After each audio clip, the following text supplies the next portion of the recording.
balik lagi dengan gue Aura. Hari ini gue bakal bahas topik yang menarik banget dan ini juga viral banget di sosial media, yaitu love language.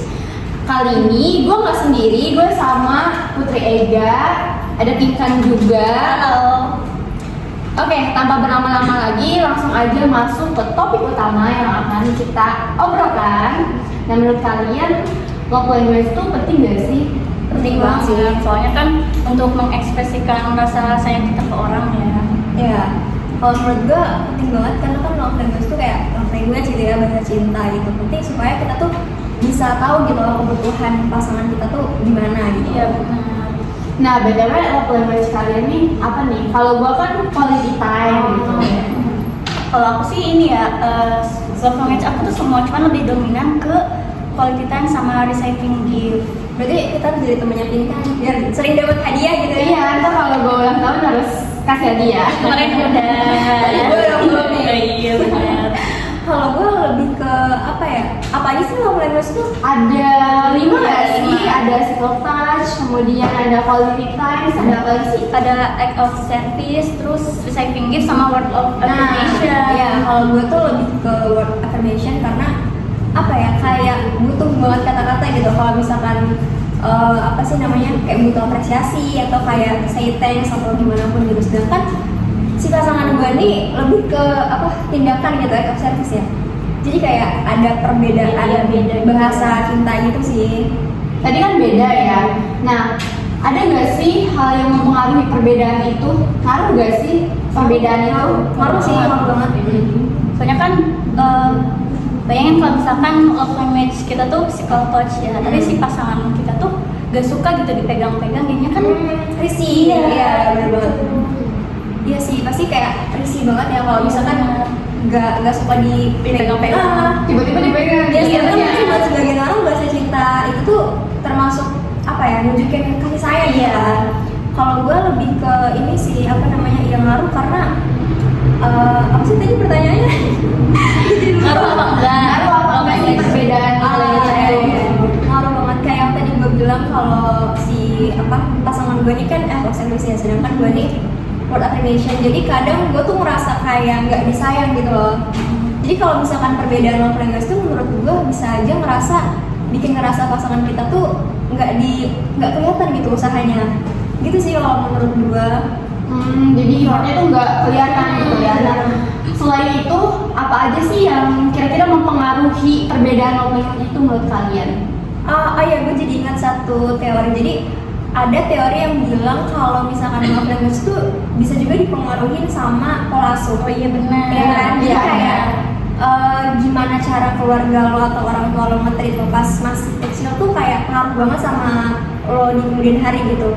For example kayak misalkan keluarga lo pas kecil tuh suka ngasih hadiah pas lo ulang tahun atau pas lo dapet suatu apapun gitu ya, itu kan termasuk untuk apresiasi. Jadi pas udah besar tuh lo jadi kayak ngerasa kalau lo dikasih hadiah tuh orang itu jadi sayang gitu sama lo gitu. Ya benar, kayak aku misalkan dulu nih ya, dulu kan aku sama keluarga tuh kayak suka apa, quality time bareng kan. Love language aku kan gitu ya, quality time sama receiving gift. Jadi pas kecil tuh aku sama keluarga aku tuh suka banget kayak apa, ngabisin waktu nih seharian bareng gitu pas weekend. Terus juga karena love language aku receiving gift, dulu ya pas misalkan aku dapat apa ya, peringkat gitu, Iya. aku tuh dikasih hadiah gitu, jadi ngerasa aku nih diapresiasi. Merasa dihargai juga. Iya, nggak sih? benar. Nah, ini tuh nyambung banget nih sama pengalaman gue waktu kecil. Nah, ternyata gue waktu kecil itu sampai sekarang setiap pulang sekolah atau pulang kuliah gitu, orang tua tuh kayak selalu nanya gitu, kayak hari ini ngapain aja, hari ini habis ngapain, makan sama apa. Dan hal itu tuh ngaruh banget gitu ke hubungan gue yang sekarang. Jadi karena tadi ya love language gue kan quality time gitu, jadi gue kalau misalnya ketemu sama pasangan tuh harus bener-bener ngobrol gitu. Jadi kayak seharian itu bener-bener ngobrol, deep talk kayak gitu, kayak ngobrolin aja gitu, lagi sibuk apa dan lain sebagainya. Dan gue tuh paling kesel dan nggak mau kalau misalnya gue lagi ngobrol itu pasangan gue tuh kayak sibuk main HP gitu kan. Kasus kayak gini tuh kayak banyak kan, kayak di sosmed terutama di TikTok gitu kan sering ada tuh kayak nunjukin kayak video si ceweknya tuh excited banget nih buat ngobrol gitu kan, tapi si cowoknya malah main game, main HP, dia sibuk sendiri lah. Nah, gue tuh kalau kayak gitu ngerasa kayak nggak dihargai, Diabaikan gitu ya. kayak iya diabaikan juga kayak gitu. Iya sih, dan apa ya, buat sebagian orang yang sibuk gitu, ngeluangin waktu tuh effort banget gak sih? Effort banget sih, kayak contohnya tadi ya, kayak pasangan gue gitu, gue kan sama-sama sibuk gitu kan, gue kuliah, dia juga kerja juga gitu kan. Jadi kayak nentuin jadwal untuk ketemunya tuh susah gitu, tapi ternyata untuk sebagian orang ngeluangin waktu tuh dikiranya bare minimum gitu kan, padahal itu menurut gue tuh kayak bener-bener kayak effort yang lumayan gede gitu. Bahkan kayak orang sesibuk apapun ternyata kalau misalnya dia sayang sama kita, dia tetap ngeluangin waktu. Iya, tapi emang sekarang tuh lagi ini banget sih, rame banget soal bare minimum gitu. Kayak kita udah ngasih effort nih gitu, tapi masih dikiranya tuh bare minimum gitu. Kalian pernah gak sih dapat titel itu dari orang terdekat gitu? Enggak sih, tapi lebih ke matre ya. Soalnya kan love language aku kan saving gift. Kayak pengen dapat hadiah. Jadi orang-orang tuh nyangkanya hadiahnya tuh ya harus yang mahal-mahal gitu. Besar gitu Iya, ya. padahal cuma dikasih surat dari kertas ditulis tangan aja itu kayak udah Seneng banget gitu kan. seneng banget. Ya, jadi kayak sebenarnya hadiah tuh buat nunjukin kalau orang itu tuh ingat sama kita ya, kan kita iya sih bener.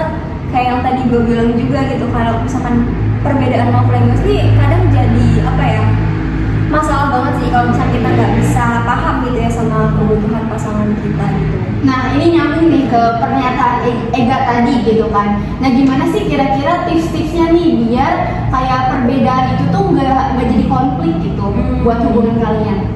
Kalau dari aku sih, Iya, bener. kalau dari aku sih deep talk ya. Iya. Kayak dikomunikasin aja gitu kalau misalkan ada yang ngerasa yang ganjel gitu biar nggak salah paham. Iya, ini sih kalau nggak beda sih kayak komunikasi gitu ya, kayak yang gue bilang tadi. Yang penting menurut gue fokus sih sama hubungan lo gitu, jangan ikutin standar sosial TikTok media gitu ya, standar standar TikTok, TikTok. karena kan kayak standar TikTok harus ini harus itu gitu ya. Menurut gue yang penting kalau lo udah bahagia dengan hubungan lo ya udah gitu lo, yang penting paham aja sama apa kebutuhan pasangan lo yang tadi kita sharing kan, kayak kita harus paham nih sama love language masing-masing biar gak ada apa stigma lo nggak usaha, lo nggak effort gitu dan segala macam. Jadi intinya gitu sih. Jadi berarti paling penting tuh kayak kita pahamin dulu diri kita sendiri gitu, terus juga kita pahamin dulu nih pasangan kita tuh love language-nya apa nih gitu, biar nggak terjadi hal-hal yang di luar kendali tadi gitu. Jadi kita lebih bisa mengerti gitu pasangan kita gitu. Oke, yang terakhir nih, ada nggak sih closing statement nih dari kalian ya? Kita nggak kerasa gitu ya tadi ngobrol-ngobrol lumayan seru banget gitu ya, dan gue juga dapet apa ya, sudut pandang yang berbeda nih dari Ega, dari Pinkan gitu tentang love language ini. Closing statement ya. Iya, dari siapa dulu nih? Pinkan deh. Dari Pinkan dulu. Closing statementnya pahami pasangan kalian dulu sebelum kalian pengen dipahami. Boleh. Kan dari Ega Gue apa ya? Gak ada sih. Gue cewek cool, jadi gak mau ngomong apa lagi. Mungkin apa ya? Ya jangan salah pasangan. Oh, jangan salah pasangan.